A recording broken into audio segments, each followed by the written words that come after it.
Silahkan ya share video ini dengan pasangan kamu atau share ke teman-teman kamu yang sudah punya anak. Jadi ceritanya suatu hari di rumah saya ini pada sakit berganti-gantian dalam jangka waktu yang dekat, satu rumah. Lalu anak saya tanya, "Mama kok aneh ya, mama sendiri yang gak sakit, kita semua sakit." Terus saya bilang, ya inilah the power of emak-emak gitu ya. Karena rasa sayang, rasa tanggung jawab, mama itu imun sistemnya bagus sekali. Terus dia bilang, jadi mama nggak akan pernah sakit gitu. Saya bilang ya nggak gitu konsepnya gitu kan. Terus dia tanya lagi, jadi mama kapan sakitnya gitu kan. Nah saya diem, terus saya ingat sama ibu saya gitu ya. Ibu saya itu setelah saya yang bungsunya itu meninggalkan rumah untuk pendidikan, mulai sakit-sakitan tuh mama saya. Entah kebetulan tak apa ya, karena memang ibu saya bekerja keras ya. Dari mudanya dia menggunakan fisik dia untuk mencari uang gitu ya. 2 minggu sesudah saya wisuda, mama saya itu divonis hepatoma dan meninggal 6 bulan kemudian. Jadi setelah hari ini saya baca ada tentang emptiness syndrome, itu juga mengingatkan saya pada ibu saya gitu.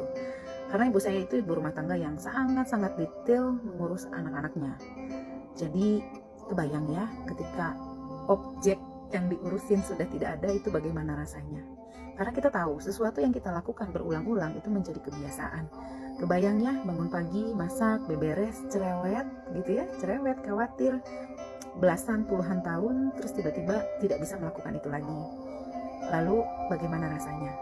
Padahal kita juga harus ingat, pencapaian tertinggi dari parenting itu adalah kemandirian anak. Jadi memang parenting ini menjadi apa ya, si malakama ya, di saat anak mandiri kita merasa kehilangan. Padahal memang itulah goal terbaik seorang orang tua gitu ya. Jadi kita memang harus siap dengan ini semua. Kita harus menyadari ya, pasangan terutama bapak-bapak nanti kalau melihat istrinya galau gitu ya, galau, kesepian, ya harus menyadari gitu ya. Ini ada yang harus didampingi, ada yang harus diurus gitu ya, bukan didiamkan begitu saja. Time will heal, but enggak gitu ya. Kita harus melakukan sesuatu untuk mengatasi ini ya. Bersambung ke part 2 ya.